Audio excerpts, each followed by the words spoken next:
तो ये video original में एपीआई हैकिंग सीरीज़ का पार्ट नहीं थी, लेकिन इतने सारे लोगों का कमेंट आया कि मुझे एक वीडियो बनानी पड़ी पोस्टमैन टूल के बारे में।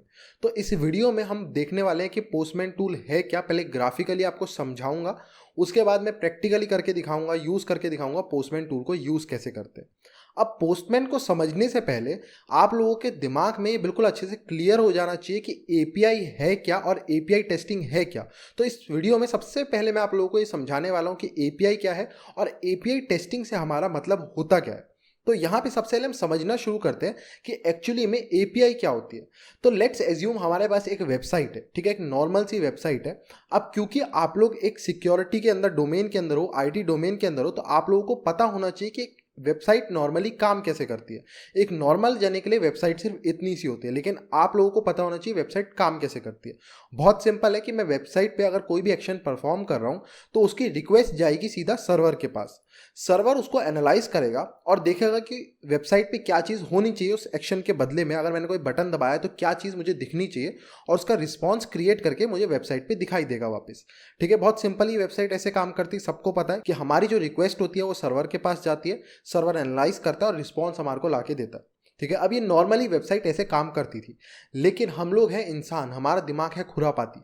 इतना बढ़िया सब कुछ सिस्टम चल रहा था तो हम लोग सोचते हैं इसको कॉम्प्लेक्स और कैसे करें। तो हम लोग एक नई चीज़ इंट्रोड्यूस करते हैं जिसे हम लोग कहते हैं एपीआई। यहाँ पे हमारे को एक नया कॉन्सेप्ट मिलता है एपीआईज का। अब एपीआईज में क्या होता है कि एपीआईज बिल्कुल सिंपल है, जैसा हमारा स्ट्रक्चर काम कर रहा था बिल्कुल वैसे ही करता है, लेकिन ये बीच में आ जाता है, ये थर्ड पार्टी का काम करता है। यानी कि क्या काम करेगा, ये वेबसाइट से रिक्वेस्ट लेगा और उसके बाद इसको पार्सल कर देगा सर्वर पे, और सर्वर से रिस्पॉन्स लेगा और पार्सल कर देगा वेबसाइट पे। तो बिल्कुल बीच का काम कर रहा है, कुछ नहीं कर रहा है। इधर से रिक्वेस्ट उठा रहा है उधर भेज रहा है, और उधर से रिस्पॉन्स उठा रहा है इधर भेज रहा है। बिल्कुल सिंपल है। अब आप लोगों को लग रहा होगा इसकी ज़रूरत ही क्या है, सब कुछ बढ़िया काम कर रहा था। तो अगर आप इस स्ट्रक्चर के हिसाब से सोचोगे कि एक ही वेबसाइट है तो ये बिल्कुल बेकार है एपीआई का कॉन्सेप्ट। अगर मेरी एक वेबसाइट है, सिर्फ एक वेबसाइट है, तो मैं उसके लिए एपीआई कभी नहीं बनाऊंगा। लेकिन अगर आप एक बड़ी कंपनी के हिसाब से सोचोगे जिसके मल्टीपल प्रोडक्ट्स हो सकते हैं, मल्टीपल सब डोमेन्स हो सकते हैं, उसके लिए काम का है। अगर एक एग्जांपल नहीं, गूगल का एग्जांपल लेते हैं, ठीक है।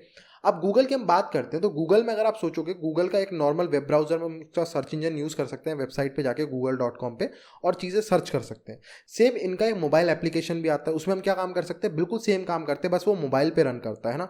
तो अब आप देख रहे हो कि वो बिल्कुल सेम फंक्शनैलिटीज दे रहा है, बस उसका यूआई बदल गया, उसका फ्रंट एंड बदल गया। तो उन्होंने एक काम कैसे अचीव करा, अब उन पे एक तरीका था कि बिल्कुल नया सर्वर सेटअप करें, सब कुछ बिल्कुल नया करें, या फिर सिर्फ फ्रंट एंड नया बनाए, मोबाइल के लिए एक नई एप्लीकेशन बनाए, बैक एंड का सब कुछ सेम रखें। तो उन्होंने कैसे अचीव करा, उन्होंने एक एपीआई क्रिएट कर दी, और एपीआई जो है वो सर्वर से डील कर रही थी। तो उन्होंने बोला अपने मोबाइल ऐप को कि भाई जाओ एपीआई के पास, ठीक है, उसे अपना बोल दो कि ये चीज़ यूज़र को सर्च करनी है। एपीआई जैसे नॉर्मली वेबसाइट के लिए काम करती है वैसे ही काम करेगी, सर्वर के पास जाएगी, बोलेगी इस सर्च का रिस्पॉन्स दो, और वो वापस लाके मोबाइल को दे देगा। बिल्कुल सिंपल है। अब यहाँ पे अगर आप दोबारा सोचोगे तो यहाँ पे एक और दिक्कत है कि ये काम तो डायरेक्ट भी हो सकता था कि भाई इसमें एपीआई की क्या ज़रूरत है, जैसे वेबसाइट सर्वर से डायरेक्ट डील कर रही है, मोबाइल ऐप भी तो डील कर सकता था। बिल्कुल सही बात है, लेकिन इसको थोड़ा और ऊपर ले जाते हैं। अब एपीआई की फुल फॉर्म क्या होती है, application programming interface. API specially इसीलिए बनाया गया था कि कोई डेवलपर अपना कोड लिखे, कोई भी जना, कोई भी मैं हूँ, मैं अपना पाइथन का कोड लिखूँ और उस कोड की मदद से मुझे उस वेबसाइट का यूज़ लेना हो। अब फॉर एग्जाम्पल मैं आपको देता हूँ, मैं एक ऐसा पाइथन का कोड लिखना चाहता हूँ जिससे मैं गूगल सर्च कर पाऊँ। बहुत सिंपल सा सिनेरियो है कि मैं एक ऐसा पाइथन का कोड लिखना चाहता हूँ जिससे मैं गूगल का सर्च कर पाऊँ। अब देखो, पाइथन कोई एक प्रोग्रामिंग लैंग्वेज है, इंसान तो है नहीं कि वो ब्राउजर के पास जाएगी, वहाँ पे बोलेगी कि भाई ये चीज़ सर्च करो और मुझे रिजल्ट दिखेगा वेब पेज पे और समझा पाएगा, ऐसा तो नहीं है। उसको सब कुछ प्रोग्रामिंग की भाषा में चाहिए, उसको सब कुछ रिटर्न टेक्स्ट में चाहिए ना, रिक्वेस्ट रिस्पॉन्स फॉर्मेट में। तो अब क्या होगा, मैं एक कोड लिखूंगा, वो एपीआई के पास जाएगा, ठीक है, और एपीआई नॉर्मली सर्च करता है, वो सर्च करके वापस दे देगा। अब यहाँ पे एक बहुत बड़ा एडवांटेज है। अगर आप सोचोगे, अब सर्वर वाला जो कॉन्सेप्ट था कि डायरेक्ट सर्वर से क्यों नहीं डीलिंग हो रही है, तो अगर मैं अपना कोड लिख रहा हूँ, सर्वर, क्या गूगल मुझे अपना सर्वर डायरेक्ट एक्सेस करने देगा? नहीं देगा ना। एक बहुत बड़ा सिक्योरिटी इशू हो जाएगा। गूगल दुनिया भर को बताता पड़े ये मेरा सर्वर है, ये मेरा सर्वर है, इसका यूज़ करो, अपने प्रोग्रामिंग में डालो। तो उसका सर्वर अगर इतना ज़्यादा रिवील होगा तो वनरेबिलिटी अगर एक भी मिल गई तो वो कितना ज़्यादा एक्सप्लॉइटेबल हो जाएगा, आप ये सोच नहीं सकते, है ना। तो यहाँ पे ये बड़ी बढ़िया चीज़ थी कि एपीआई क्या है, हमारे घर के राउटर की तरह काम कर रहा है। जैसे हमारे घर का राउटर होता है, तो क्या होता है कि हमारी जितनी भी रिक्वेस्ट है इंटरनेट पे राउटर के थ्रू होकर जा रही है। तो अगर कोई हैकर हैक करने की कोशिश भी करेगा तो उसको आईपी एड्रेस किसका मिलेगा, राउटर का मिलेगा, हमारा कभी नहीं मिलेगा। सिमिलर कॉन्सेप्ट एपीआई में है कि अगर कुछ होगा भी तो एपीआई या फिर हमारी जो यूआरएल लीक हो रही है वो एपीआई की हो रही है, सर्वर का तो किसी को पता ही नहीं। तो ये बहुत बड़ा एडवांटेज है एपीआई का। तो इसके और भी एडवांटेज, जैसे सिक्योरिटी एक एडवांटेज हो गया है ना, लोड डिस्ट्रीब्यूशन एक एडवांटेज हो सकता है, अगर ज़्यादा लोड आ रहा है तो एपीआई डिफरेंट डिफरेंट सर्वर्स पर डिस्ट्रीब्यूट भी कर सकती है, कैशिंग में हेल्प कर सकती है, काफ़ी सारे एडवांटेज हो सकते हैं। अब आई होप सो आपको बेसिक्स ऑफ एपीआई समझ आ गए हो और एपीआई एक्चुअली में यूज़ कहाँ होता है, आपको ये कॉन्सेप्ट समझ आ गया। वापस आते हैं अपने नॉर्मल स्ट्रक्चर पे, जहाँ पे एक वेबसाइट थी, एपीआई थी और सर्वर था। बिल्कुल सिंपल कॉन्सेप्ट पे आ गए। अब यहाँ पे हम बात करते हैं एपीआई टेस्टिंग को समझने की कोशिश करते हैं कि एपीआई टेस्टिंग होती क्या है। अब एपीआई टेस्टिंग में हमेशा दो सिनेरियोज होते हैं। आपको बोला जाता है एपीआई टेस्टिंग करो, एक क्लाइंट आया आपके पास, आप एक पेनिट्रेशन टेस्टर हो, एक क्लाइंट आपके पास आया एपीआई टेस्टिंग करो, तो वो आपको दो तरीके से बोल सकता है। पहला तरीका होता है ये बहुत सिंपल, वो आपको एक वेबसाइट देगा जो किसी एपीआई से इंटरेक्ट कर रही है, ठीक है, और आपको उसकी टेस्टिंग करनी है। जैसे हम अगर पूरी सीरीज में देखें तो हमने सीआर एपीआई में यही सेम कॉन्सेप्ट करा। हमारे को एक बढ़िया सी वेबसाइट दी गई थी जो कि एपीआई के साथ रिक्वेस्ट कर रही थी, एपीआई को रिक्वेस्ट कर रही थी, फिर हम एपीआई की टेस्टिंग कर सकते थे बड़े आराम से। बिल्कुल सिंपल कॉन्सेप्ट था, ठीक है। हमने बर्ब स्वीट बीच में लगाया, नॉर्मली जैसे बर्ब स्वीट का यूज करते हैं प्रॉक्सी की तरह। तो हमने अपने ब्राउजर को बोला सारा ट्रैफिक बर्ब स्वीट से भेजो एपीआई के पास, तो हमारे को एपीआई पता चल गई कौन कौन सी यूज हो रही है, उन एपीआई की हम टेस्टिंग कर सकते हैं। बिल्कुल सिंपल कॉन्सेप्ट। अब ये होता है नॉर्मल एपीआई टेस्टिंग, जिसमें हमारे को एक यूजर इंटरफेस प्रोवाइडेड होता है in form of a website, ठीक है, या फिर मोबाइल एप्लीकेशन भी हो सकता है। अब आते हैं मेन दूसरे सिनेरियो पे। दूसरे सिनेरियो में क्या होता है, अब एपीआई टेस्टिंग की अगर हम टेक्निकली बात करें तो हम एपीआई टेस्टिंग में क्या करें, सिर्फ एपीआई को टेस्ट करो तो वो अपनी एपीआई आपको दे देगा। एपीआई कुछ ऐसी दिखेगी, ये एक यूआरएल है नॉर्मल सी, ये एक एपीआई होती है, ठीक है, ये एक एपीआई दे दी यूआरएल टाइप की कि इसकी टेस्टिंग करो।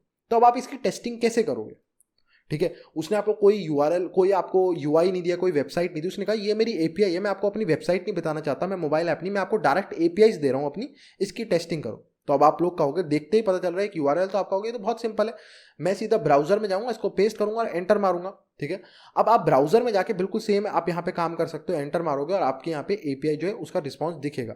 अब यहाँ पे मेन प्रॉब्लम आती है कि ब्राउजर सिर्फ एक गेट रिक्वेस्ट लगा सकता है। देखो अब मेथड होते हैं ना रिक्वेस्ट करने के भी, कि पोस्ट आपने सुना होगा, पोस्ट हो गया, पुट हो गया, डिलीट हो गया, हेड हो गया, ट्रेस हो गया, गेट हो गया, ऑप्शन बहुत सारे होते हैं ऐसे, ठीक है। तो अब ब्राउजर के साथ ये दिक्कत है कि वो बाय डिफॉल्ट सिर्फ गेट रिक्वेस्ट लगा सकता है। जब मैं किसी यूआरएल को पेस्ट करता हूँ, जैसे मैंने लिखा google.com, एंटर मारा, तो मेरी सिर्फ गेट रिक्वेस्ट जाएगी और कोई रिक्वेस्ट नहीं जाएगी। तो ये बड़ी दिक्कत है, ठीक है। अब यहाँ पे अगर हम सोचें कि हमारे को बोल दिया गया एपीआईज में क्या होता है, सबसे ज्यादा जो यूज होता है वो पोस्ट रिक्वेस्ट यूज होती है, ठीक है। पोस्ट जो रिक्वेस्ट मेथड है वो एपीआईज में सबसे कॉमनली यूज होता है, क्योंकि डेटा सबमिट करने के लिए पोस्ट का हम यूज लेते हैं। तो पोस्ट सबसे ज्यादा यूज होता है एपीआई के अंदर। अब आपको लेट से बोल दिया गया कि भाई पोस्ट रिक्वेस्ट करनी है, तो अब आप कैसे करोगे। अब जिन लोगों को पता है इस बारे में तो काफी लोग कहेंगे ये तो ब्राउजर से पॉसिबल है, ब्राउजर से भी पोस्ट रिक्वेस्ट लग सकते हैं। आपने अगर वेबसाइट टेस्टिंग करी होगी तो आपने देखा होगा आपके बर्ब स्वीट में काफी सारी पोस्ट रिक्वेस्ट भी आपको दिखती है जो ब्राउजर से ही आ रही है। तो ब्राउजर से बिल्कुल पॉसिबल है कि आप पोस्ट रिक्वेस्ट लगा पाओ, लेकिन कॉम्प्लेक्सिटी बढ़ जाती है। क्यों?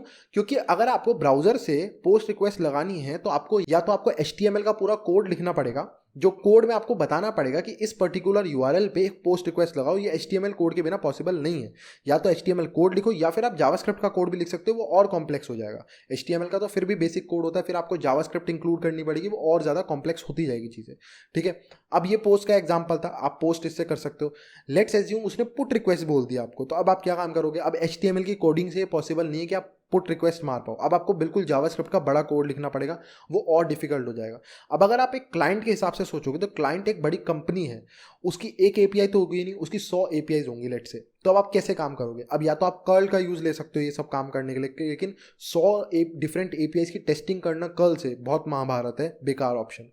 दूसरा ऑप्शन यही मैंने बताया कि आपको जावास्क्रिप्ट का बड़ा बड़ा कोड लिखना पड़ेगा हर 100 एपीआई, जो अगर उसने 100 एपीआई दिए हैं, 100 एपीआई के लिए आपको पूरा जावास्क्रिप्ट का बड़ा कोड लिखना पड़ेगा। अगेन एफिशिएंसी नहीं है बिल्कुल इस मेथड में, बेकार। पाइथन का कोड लिखना पड़ेगा, अगेन एफिशिएंसी बेकार है। हमारे को कोई एक ईजी तरीका चाहिए, जैसे ब्राउजर में एक वेबसाइट होती है कितना ईजी होता है उससे काम करना, उस तरीके का एक ईजी मेथड चाहिए। तो अब यहाँ पे हम इंट्रोड्यूस करते हैं अपने फ्रेंड पोस्टमैन को।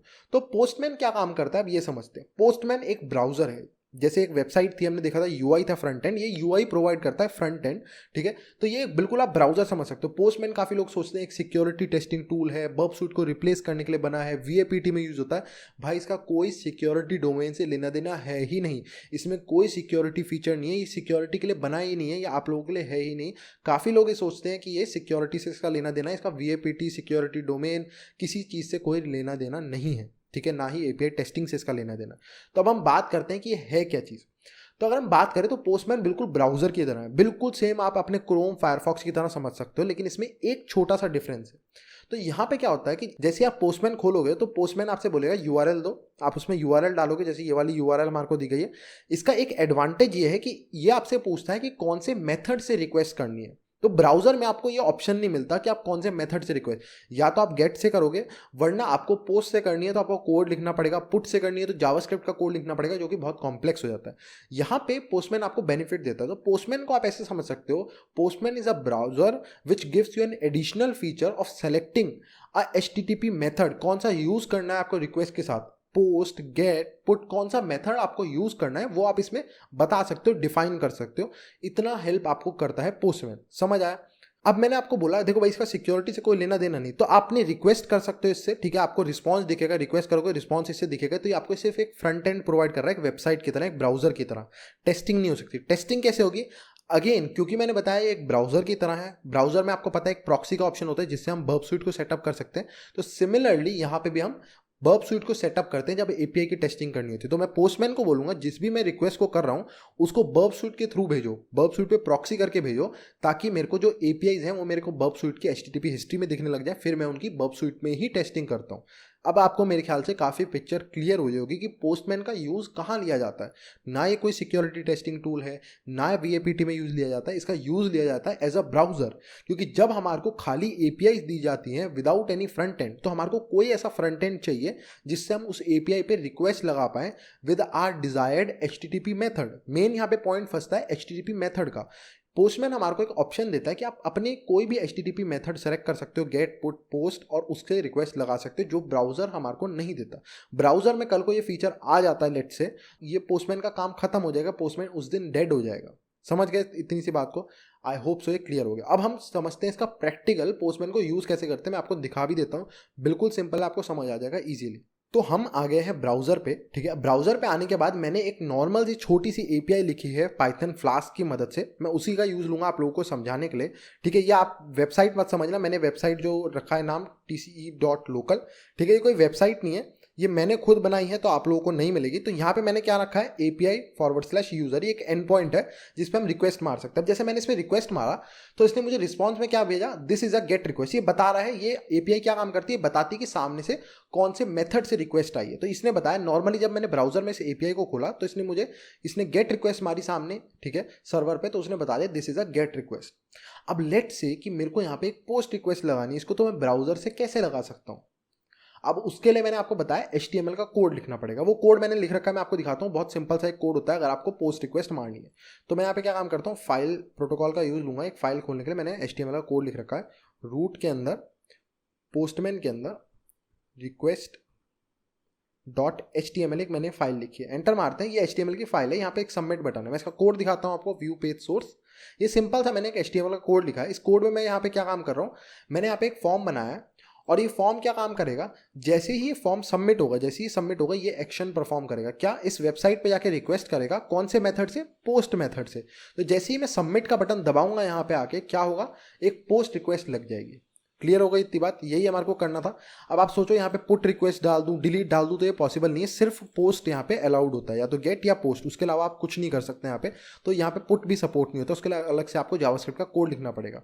तो आपको समझ आ रहा होगा मैं यहाँ क्यों कह रहा था पोस्टमैन का यूज लेता है। मैं सबमिट पे क्लिक करूंगा तो आपको दिखेगा इसने क्या बोला, this is a post request. तो अब हमने इसको पोस्ट रिक्वेस्ट मार दी। लेकिन what if I want to make a put request, delete request, या ऑप्शंस, या ट्रेस, या कुछ और मेथड से मेरे को करनी हो, हेड से करनी हो, तो मैं कैसे कर सकता हूँ।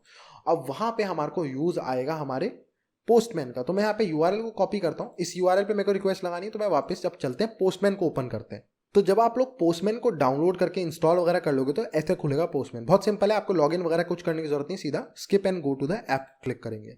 क्लिक करते ही आप सीधा यहाँ लैंड कर जाएंगे। अब आपको देखते ही पता चल होगा, यहाँ कह रहा है एंटर यूआरएल और पेस्ट टेक्स्ट। आपको बाकी सब किसी चीज़ पे ध्यान नहीं देना। मैंने आज तक कभी किसी का यूज़ नहीं करा, काफ़ी यूज़ करा मैंने पोस्टमैन का, लेकिन कभी वर्क स्पेस नहीं यूज़ करा। कलेक्शन कभी कभार आपको जरूरत पड़ सकती है, वो भी जब आपको क्लाइंट की तरफ से प्रोजेक्ट दिए जाते हैं तो आप इसको इंपोर्ट करते हो कलेक्शंस को, लेकिन आपको ऐसे कोई ज़रूरत नहीं है। तो मैं यहाँ पे अपनी यूआरएल पेस्ट करूँगा। ये मेरी यूआरएल है जिस पे मेरे को रिक्वेस्ट रिक्वेस्ट लगानी है। बेस्ट फीचर यहाँ पे हमारे को ऑप्शन मिलता है कौन से टाइप की रिक्वेस्ट लगानी है। You want to make a get request, put request, post request. तो लेट्स से मैं पुट रिक्वेस्ट लगाना चाहता हूँ, तो मैं यहाँ पे दूंगा पुट, और आप यहाँ पे सेट कर सकते हो एडिशनल आपको हेडर्स भेजने हैं, बॉडी में कुछ चेंजेस करने हैं, क्या भेजना है। आप ऑथ हेडर यहाँ पे डालना चाहते हो, कुछ डालना चाहते हो, अपना JWT टोकन डालना चाहते हो, सब कुछ भेज सकते हो। और उसके बाद नॉर्मली आप यहाँ पे सेंड पे क्लिक करोगे। सेंड पे जैसे आप क्लिक करोगे आपको यहाँ पे आपका रिस्पॉन्स दिख जाएगा, message this is a put request. तो सर्वर से आ गया ना ये पुट रिक्वेस्ट। तो ये बस बेनिफिट है आपको पोस्टमैन का। पोस्टमैन एक ब्राउजर की तरह ही है जो किसी भी यहाँ पे रिक्वेस्ट मार सकता है URL पे, बट मेथड आप इसमें डिफाइन कर सकते हो और सेंड कर सकते हो सीधा, रिस्पॉन्स यहाँ आपको दिखता है। ये रिपीटर टैब की तरह इसका थोड़ा सा इंटरफेस। अब हम आते हैं टेस्टिंग कैसे करते हैं इसकी। अगर मेरे को इस API की टेस्टिंग करनी है तो मैं कैसे करूँगा, बहुत सिंपल है। अब ये तो एक ब्राउजर था, इससे कोई टेस्टिंग नहीं हो सकती, तो मैं यहाँ सेटिंग्स पे क्लिक करूँगा। ठीक है, यहाँ सेटिंग्स पे जाएंगे और यहाँ पे आने के बाद यहाँ प्रॉक्सी टैब आपको दिखेगा। इस प्रॉक्सी पे जाएंगे, नीचे स्लाइड करेंगे, यहाँ पे आपको दिख जाएगा ऐड अ प्रॉक्सी कॉन्फ़िगरेशन। इस पर क्लिक करेंगे और यहाँ पे डाल देंगे कहाँ पे, तो मैं अपने बर्ब स्यूट का एड्रेस डाल दूंगा 127.0.0.1 और पोर्ट नंबर 8080 सही रहता है। यहाँ हो गया। अभी सारा अपना जितना भी ट्रैफिक है जो भी हम सेंड कर रहे हैं वो बर्ब स्यूट के थ्रू भेजेगा। सेंड करते हैं, नॉर्मल रिस्पॉन्स आया। अब मैं बर्ब स्यूट को खोल के दिखाया था, मैं ऑलरेडी रन कर रखा था बर्ब स्यूट को। यह आ गया, मैं बर्ब स्यूट के अंदर नॉर्मल बर्ब स्यूट है, कम्युनिटी एडिशन टेम्पररी प्रोजेक्ट खोल रखा है। अब मैं HTTP हिस्ट्री के अंदर जाऊंगा तो आपको दिखेगा यहाँ पे एक पुट रिक्वेस्ट लगी है अभी और ये आ गई हमारे यहाँ पे। मैंने एक API पे रिक्वेस्ट मारी है पुट रिक्वेस्ट, क्या रिक्वेस्ट गई और क्या रिस्पॉन्स आया। और अब मैं इसको रिपीटर में भेजूँ, इंट्रूडर में भेजूँ, इस पर स्कैन करूँ, कुछ भी करूँ, यहाँ पे मेरी नॉर्मल टेस्टिंग। तो ऐसे होता है पूरा API का कॉन्सेप्ट टेस्टिंग का। इसमें बहुत सारे और भी फीचर्स होते हैं, जैसे सर्टिफिकेट बहुत बार ऐड करना पड़ता है, क्योंकि जब आप HTTP, अभी तो HTTP है तो कोई टेंशन नहीं है, फिर आप पे HTTPS वेबसाइट आती है तो आपको सर्टिफिकेट्स इंपोर्ट करने पड़ते हैं। पोस्टमैन के अंदर भी अलग से करने पड़ते हैं, बर्ब स्यूट के अंदर भी करने पड़ते हैं। तो काफ़ी सारे फीचर है, मैंने बताया आपको। फिर एक कलेक्शन ऐड करनी पड़ सकती है, स्वैगर फाइल्स दी जाती है, काफ़ी कुछ होता है API टेस्टिंग के अंदर। लेकिन बेसिक्स ये होते हैं कि ऐसे आप पोस्टमैन का यूज़ लेते हो और ऐसे आप बर्ब स्यूट से उसको कनेक्ट करके फिर आप अपनी नॉर्मल जैसे वेबसाइट की टेस्टिंग करते हो वैसे कर सकते हो। सो आई होप सो अब आपको अच्छे से क्लियर हो गया हो कि API क्या है, API टेस्टिंग क्या है, पोस्टमैन का कैसे यूज़ लेते हैं और बर्ब स्यूट से भी उसका कैसे यूटिलाइज करके टेस्टिंग करते हैं। सो आई होप सो आपको वीडियो पसंद आई हो। So please like the video, subscribe the channel. Thank you and good bye.